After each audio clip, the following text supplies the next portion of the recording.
बहुत बहुत स्वागत है सभी का पढ़ाई को रलन पर। आज की क्लास में हम BA first semester education in शिक्षा शास्त्र के आज हम फर्स्ट यूनिट को कंप्लीट कर रहे हैं। BA first semester education in शिक्षा शास्त्र में आपका चैप्टर जो आपका 1 है, इसमें के जितने भी क्वेश्चन हैं आज हम कराए दे रहे हैं। इसमें टोटल आपके 8 आपके चैप्टर हैं, 8 आपकी यूनिट है। आज फर्स्ट यूनिट हम कंप्लीट करा रहे हैं बहुत ही शीघ्र। इसकी सारी की सारी यूनिट हम कंप्लीट करा देंगे 1 से 2 वीक के अंदर। यदि आप मेरा वीडियो जो है बाद में देख रहे हैं तो आप जाकर हमारे प्ले लिस्ट में, प्ले लिस्ट का लिंक आपको डिस्क्रिप्शन में मिल जाएगा, आप जाकर सारी आपको जो है चैप्टर्स क्लासें ले लेना है। यदि आपका पेपर नज़दीक है तो आप जो है मेरे मॉडल पेपर जो मैं सॉल्व करवाऊंगा पिछले 3 वर्षों के, उनको देख सकते हैं। और एग्ज़ाम से पहले पहले हमारा महासंग्राम का वीडियो आएगा इंपॉर्टेंट क्वेश्चन आंसर का, उसको भी आप देख सकते हैं। वैसे तो हमारी कोई भी क्लास ज़्यादा लंबी नहीं रहेगी, 15 से 20 मिनट की हमारी प्रत्येक यूनिट होने वाली है।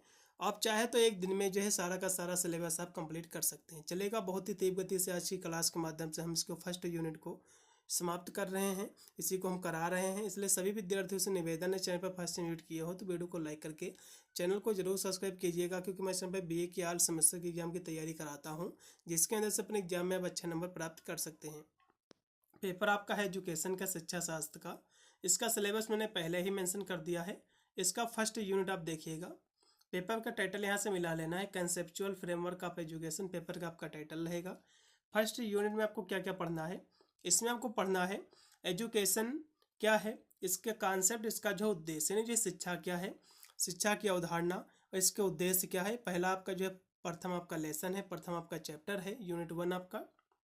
इसमें क्या क्या आपको पढ़ना है, प्राचीन भारतीय ज्ञान परंपरा क्या है, वे आप जो है लाइफ, कॉन्सेप्ट ऑफ गुरु और जो शिक्षा की, गुरु शिक्षा की क्या अवधारणा है, भी आपको पढ़ना है।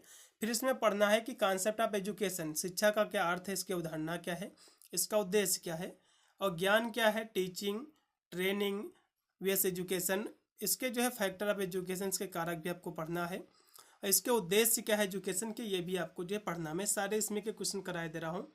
सबसे पहले देखिएगा कि जो है भारतीय ज्ञान परंपरा क्या है। भारतीय ज्ञान परंपरा क्या है, यदि हम इसकी बात करें तो भारतीय ज्ञान परंपरा जो है, जिसे हम भारतीय ज्ञान प्रणाली भी जो है कहा जाता है, भारत की प्रसिद्ध सांस्कृतिक और बौद्धिक जो है विरासत है। इसका महत्व न केवल भारत के लिए है बल्कि पूरे विश्व के लिए है। यह परंपरा जो है वेदों पर, उपनिषदों पर और अन्य ग्रंथों में जो है निहित है, अन्य ग्रंथों में जो है निहित है। न केवल ज्ञान और विज्ञान का भंडार बल्कि इसमें नैतिक, सांस्कृतिक, सामाजिक मूल्यों का भी जो है स्रोत है। ठीक है, तो भारतीय ज्ञान परंपरा क्या है, ये परंपरा जो है आपकी वेदों में मिलती है, उपनिषदों में आपको देखने को मिलेगी, अन्य बहुत सारे इसके ग्रंथ हैं जो न केवल विज्ञान का भंडार है बल्कि आपको जो है नैतिक, सांस्कृतिक और सामाजिक मूल्यों का भी जो है स्रोत ही माना जाता है। तो इस तरह से आपको लिखना है और भी इसके बारे में हम थोड़ा सा चर्चा करेंगे। तो भारतीय ज्ञान परंपरा का जो महत्व है, एक प्राचीन और जो विविध ज्ञान का जो है भंडार है, जो हजारों साल से जो है चली आ रही है। और भी यहाँ से लिखा हुआ है, तो यहाँ से शिक्षा का अर्थ क्या है, एग्जाम में क्वेश्चन आपका पूछ सकता है।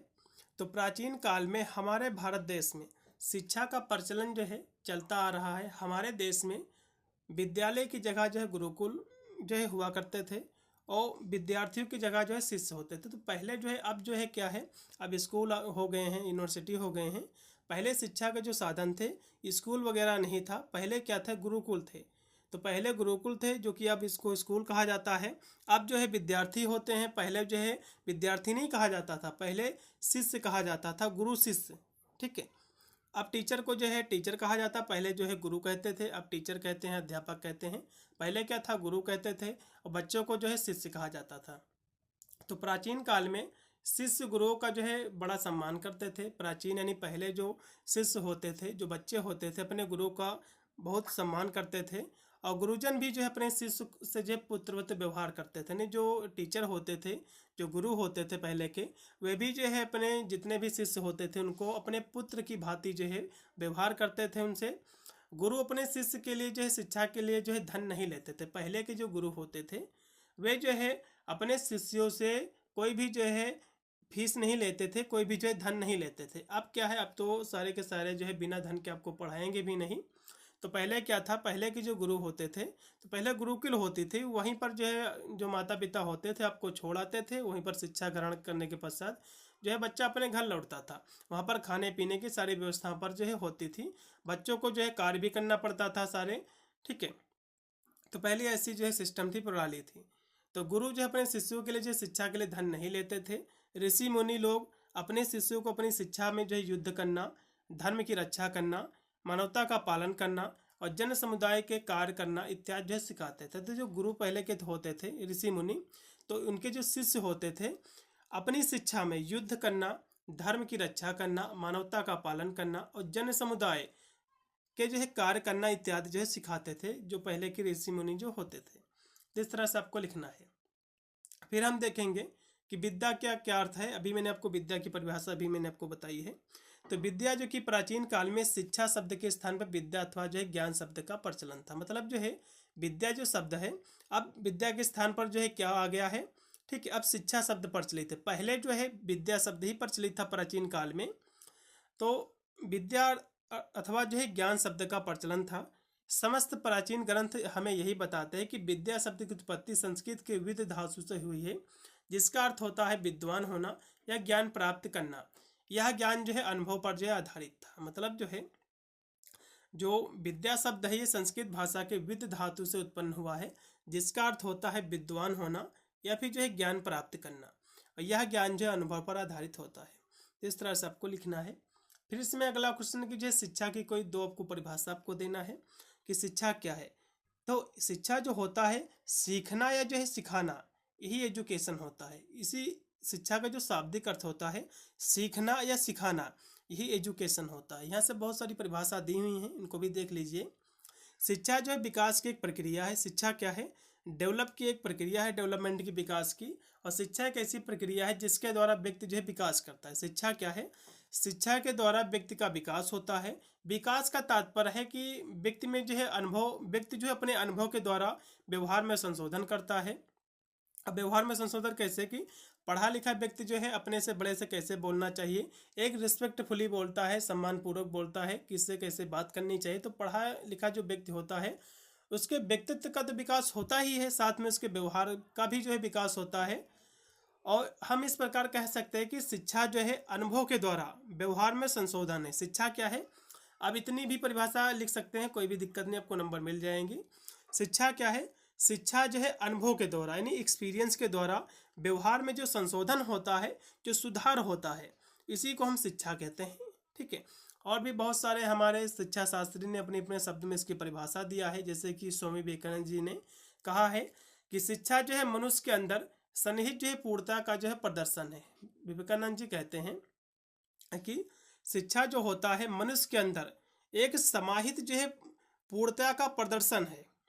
फिर इसमें आदर्शवादी दार्शनिक प्लेटो शिक्षा की परिभाषा स्पष्ट करते हुए कहते हैं, शिक्षा जो है शरीर और आत्मा को वह पूर्णता प्रदान करती है जिसके लिए वे जो है योग्य होते हैं। शिक्षा क्या है, व्यक्ति को जो है पूर्ण बनाते हैं। व्यक्ति जो है शिक्षा के बिना व्यक्ति का जो है शरीर और आत्मा अधूरी है। इनका यही कहना है कि शिक्षा ही जो है शरीर और आत्मा को यह पूर्ण बनाता है या फिर जो है उसको पूर्णता प्रदान करता है जिसके लिए वे जो है योग्य होते हैं। फिर इसमें है रूसो ने इसकी परिभाषा अपने शब्दों में कहा है। रूसो जी लिखते हैं कि शिक्षा जो है मनुष्य की प्राकृतिक शक्तियों का स्वतंत्र विकास है और सही शिक्षा जो है तभी होती है जब बालक की प्राकृत, उसकी शक्तियाँ और उसकी रुचियाँ जो है कम से कम निर्देशित के साथ जो है पूर्ण विकास का अवसर कर पाती हैं। तो जो इसमें की परिभाषा आपको स्पष्ट लगे आपको तैयार कर लेना है, ठीक है, चलेगा। फिर हम देखेंगे इसमें का और भी यहाँ से शिक्षा की परिभाषा दी हुई है। शिक्षा का अर्थ होता है सीखना या सिखाना, एक ऐसी भी प्रक्रिया है जिसके द्वारा व्यक्ति जो है ज्ञान, कौशल, दृष्टिकोण प्राप्त करता है फिर सीखता है। शिक्षा का जो व्यापक अर्थ होता है, शिक्षा जो है जीवन भर चलने वाली प्रक्रिया है, ये भी परिभाषा आप लिख सकते हैं। शिक्षा का यदि हम संकुचित अर्थ की बात करें, शिक्षा का जो है व्यापक अर्थ एग्जाम में पूछ सकता है, संकुचित अर्थ भी पूछ सकता है। तो व्यापक अर्थ में आप क्या लिखे हुए, शिक्षा जो है जीवन भर चलने वाली एक प्रक्रिया है। संकुचित अर्थ की बात करेगा तो यह जो है औपचारिक संस्थानों जैसे कि स्कूल कॉलेज में प्राप्त ज्ञान को जो है यह संदर्भित करता है। तो इस तरह से आपको जो है लिखना है। फिर हम अगला क्वेश्चन देखेंगे कि गुरु की जो है अवधारणा क्या है, इसके बारे में समझेंगे। तो गुरु की अवधारणा फिर जो है गुरु शिष्य की अवधारणा आपके एग्जाम में क्वेश्चन बनेगा। तो प्राचीन कालीन गुरु शिष्य संबंध को आपको स्पष्ट करना है। तो प्राचीन शिक्षा व्यवस्था गुरु ग्रहों अथवा जो है गुरुकुल में होती थी। तो पहले जो शिक्षा होती थी, तो अब तो स्कूल हो गए हैं, यूनिवर्सिटी हो गई हैं, तो अब जो है बालक जाता है फिर अपने स्कूल जो है घर लौटाता है। पहले क्या होती थी, पहले जो माता पिता होते थे बच्चे को गुरुकुल में छोड़ आते थे। गुरुकुल में बच्चा जो है वहीं पढ़ता था, वहाँ गुरुकुल में काम भी करते थे अपने गुरु के साथ, उसमें हाथ बटाता था। तो ये पहले प्रणाली थी।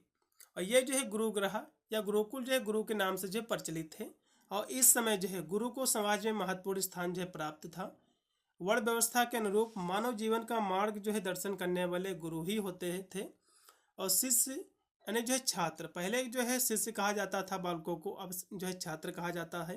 पहले जो है गुरु कहा जाता था, अब जो है टीचर कहा जाता है, अध्यापक कहा जाता है। तो शिष्य की अपनी जो है आवश्यकताएं गुरु द्वारा जो है पूर्ण की जाती थी।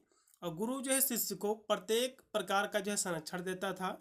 ठीक है, गुरु जो होता था शिष्य को प्रत्येक प्रकार का संरक्षण देता था। जैसे कि शिष्य के लिए जो है रहने जो है रहने रहन सहन की व्यवस्था करता था, वस्त्र ने जो है कपड़े पहनने की व्यवस्था करता था, भोजन की व्यवस्था करता था, उसकी सुरक्षा, और कोई बीमार हो जाए तो उसका भी जो है सारा का सारा संरक्षण जो है गुरु ही करते थे। ठीक है, भरण पोषण इस सब चीज़ों का जो कह रहे थे संरक्षण जो करते थे वो गुरु ही करते थे। क्योंकि माता पिता जो है गुरुकुल में उनको छोड़ आते थे, तो पूरी की पूरी जिम्मेदारी जो होती थी एक गुरु की ही होती थी। आदि का जो उत्तरदायित्व गुरु का ही था। इस उत्तरदायित्व का जो है निर्वाह गुरु बड़ी ही उदारता और तत्परता से जो है करता था।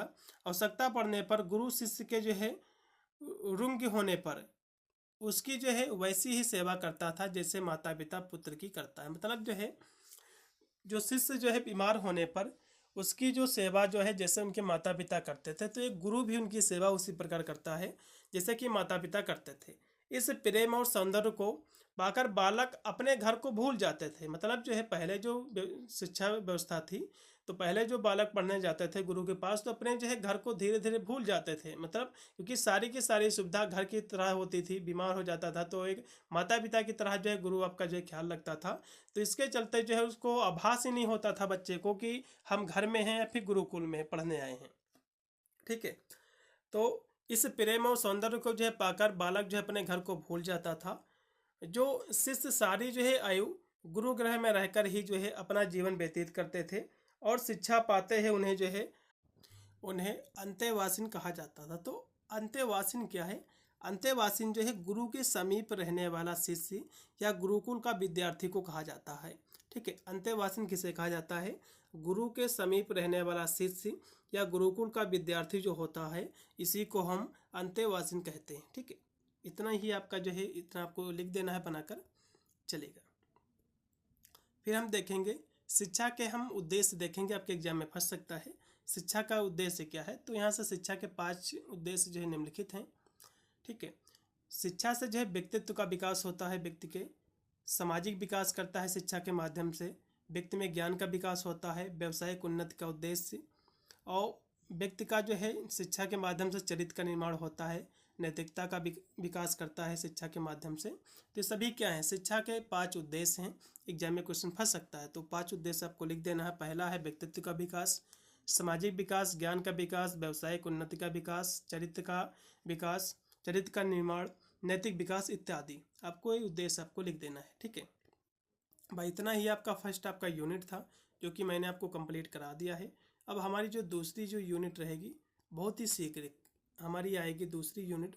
टोटल इसमें 8 आपके चैप्टर है। बहुत ही शीघ्र 1 से 2 वीक के अंदर हम सारी क्लासें इसी अगस्त में हम कंप्लीट करा देंगे, हर एक सब्जेक्ट। फिर हम मॉडल पेपर जो है प्रोवाइड करेंगे और इम्पोर्टेंट क्वेश्चन आंसर का वीडियो। ठीक है, आपको अदर चैनल पर कोई भी आपको बैच लेने की बिल्कुल भी आवश्यकता नहीं है। ठीक है, कोई भी आप बैच बिल्कुल भी आपको नहीं लेना है। हमारे चैनल के माध्यम से आपको पूरी की पूरी तैयारी आपको फ्री में करना है। कोई भी मैं चार्ज वगैरह नहीं लेता हूँ। मिलता हूँ वीडियो के लिए, तब तक सभी को thank you for watching this video.